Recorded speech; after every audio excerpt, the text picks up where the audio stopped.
Hey everybody! So some good news is that I finally have a diagnosis.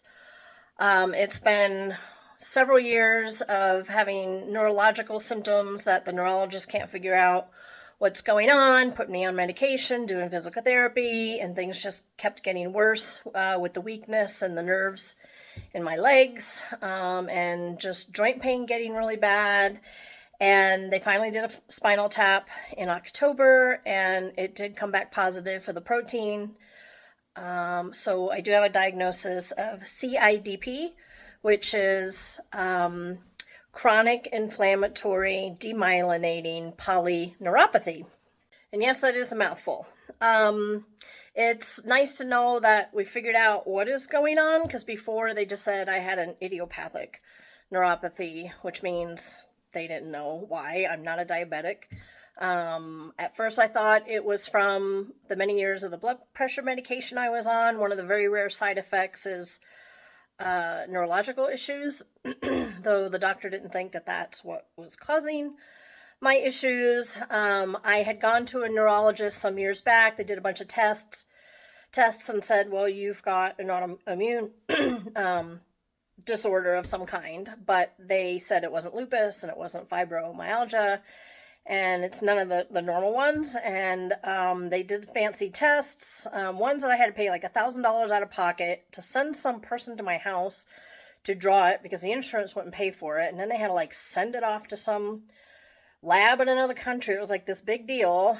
Still couldn't find out the reason, but finally we did the spinal tap, and that came back conclusive. So the good thing about this disorder is that it's, from what I have read, the only autoimmune disease that actually has a treatment. And that treatment is IVIG, which is an IV therapy of immunoglobulin, and that comes from the plasma. So you see these plasma centers where people are donating plasma. So what ends up happening with that is it takes 10 to 60,000 donors, and they take the plasma and they treat it, and they have to quarantine it for a long time. Like, it takes like 2 years to go through the process to extract out the immunoglobulin, which is basically antibodies that my body doesn't have because my body is fighting those off, which has given me the neurological problems. I had no idea it took that many donors. The treatment is like $9,000 to $16,000 for a treatment. The IV therapy takes about 3 to 4 hours to infuse because I have to infuse it really slow. And I'm just now going through with the insurance to figure out if they're going to pay for this because it is really expensive. And from what I hear, people are saying like it does wonders for them. It's been like an amazing difference to have it. Some people have to have it every couple of months. Some people have it monthly. Some people even have infusions every month. Right now we're going to start with the first infusion and kind of see how it goes for a couple months and see how I react. But just to back up, the CIDP, so the chronic demyelinating, the demyelinating is actually a misnomer for me, because when they did my nerve conduction tests, it actually said or showed that I don't have a problem with the myelin sheath like with MS, the outer sheath of the nerve. What I have an issue with is the actual axon of the nerve. So my neurologist said I have a variant, and there are different variants, and I'll put on the screen here a little graphic that shows the different kinds. So there are different forms of CIDP. So right now we're going back and forth with the insurance. This is a dose-based therapy, so of course the more you weigh, the more it's going to cost. So, and I'm not exactly a skinny mini, but we're going through right now and what type, because they want to give me GammaGuard. From what I hear, that's like the best version of the IVIG, but again, the insurance is kind of pushing back. So we'll keep pushing on our end and seeing if we can get this paid for. I am worried a little bit about the copay, because even when I meet my deductible, which I have already, it's, you know, even if I have to pay 20% of even $9,000, like, yeah, that's a lot of money. Anyways, so do some more videos to document my journey with this. I know when I first got told what I had and started looking at IVIG, I had heard of IVIG, didn't really know much about it, even as a nurse myself. I just really didn't know much about it. So I started researching and looking around, and the stuff I found was either like clear over your head, doctor speak. It was just like way more information than I really wanted. Though it was nice, it was good to have that, understanding.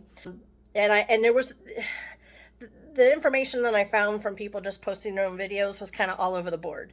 From like, oh my gosh, I'm sick for 2-3 days and I can't get out of bed and I had to quit my job and all these things, and that got me kind of afraid of wanting to take it. And so I want to just document how the IVIG works for me. Hopefully I can get it and have it out there for you guys. So if there's somebody else that needs reassurance or other information by somebody else that's actually going through what you're going through, it'll be out there. All right, so this is the day, big day, my first IVIG treatment. The nurse called this morning and said that I have to drink a liter of water before I get there, because it's gonna help with the side effects so that I don't have them, or maybe not so bad, and it'll help them get the IV in. I'm not the greatest water drinker, so this has not been pleasant. The last hour I've been chugging water. I got about a half glass more that I need to drink. Been in the bathroom already a couple times. Seems to be just going right through me. Anyways, I'm getting ready to leave here in a few minutes, and I'll let you know how the treatment goes. Just wanted to let you guys know that some of the things I'm bringing with me is a comfy blanket, because I'm going to be there for like 4 or 5 hours. I've got my ear pods, got my phone and my charger, and I brought some things to read, brought a couple snacks for my bag, and yeah, just so I have everything I want, because I'm going to be stuck there for a while before I can come home. Okay, so my IV is in and I am hooked up. Got the pump going here.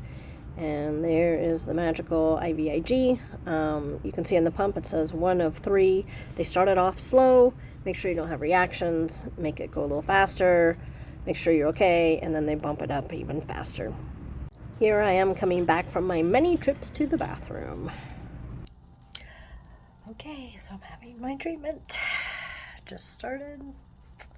Maybe it's been 20 minutes ago. Got IV going. I had to come and change the pump because the pump was malfunctioning. And I got my snacky snacks. Things to keep me busy.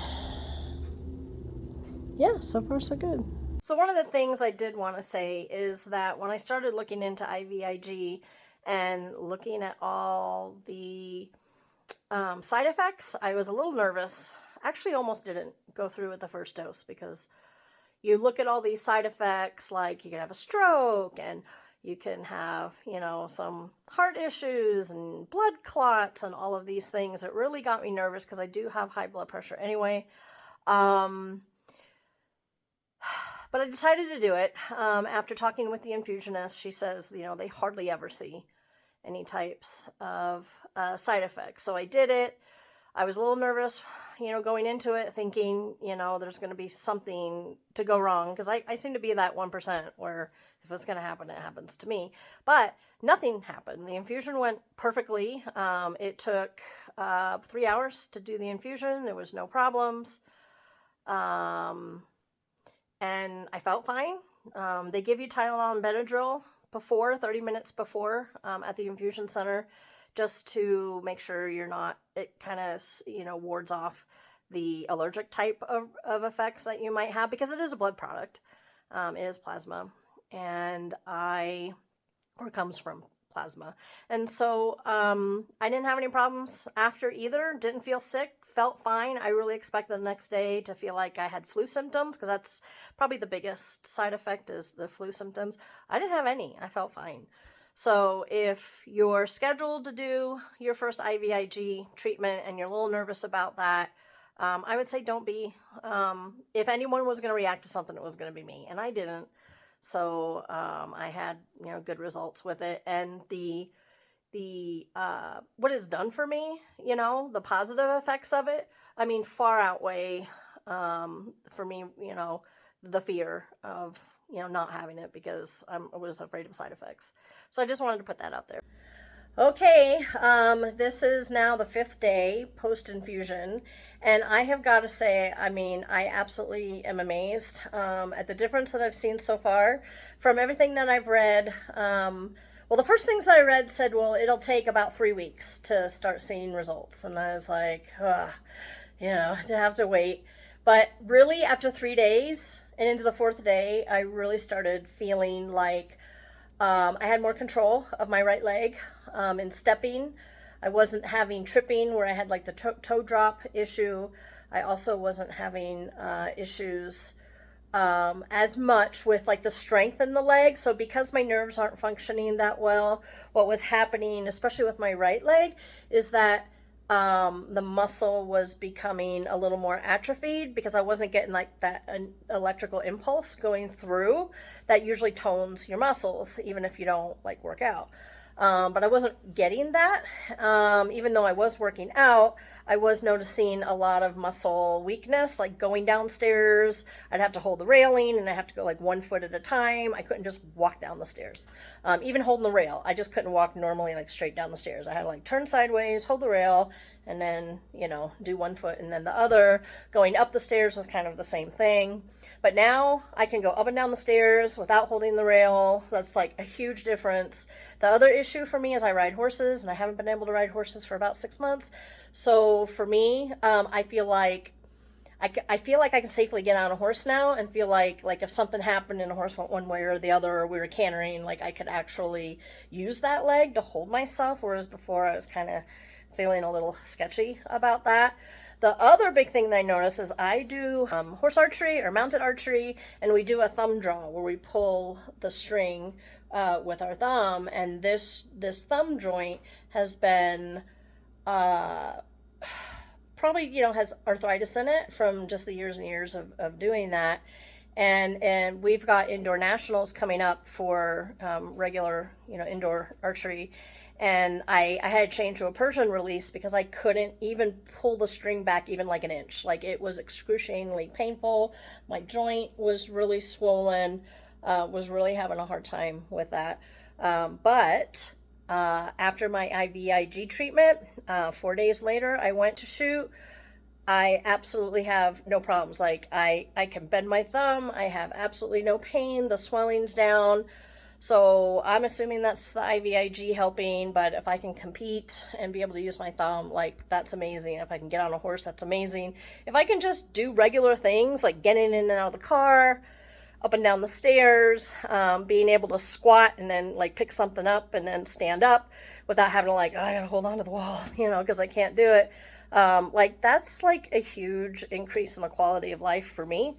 I'm only 56 years old, so I was thinking like, if this was progressing as fast as it was, I really felt like by the end of 2024, like I'd be in a wheelchair. So I am feeling just really happy that they finally did the spinal tap to find out, what was really going on with the CIDP. And I've had the first infusion, and I have a doctor's appointment next week. And we're going to plan for, I think, in a couple months to do another infusion and go from there.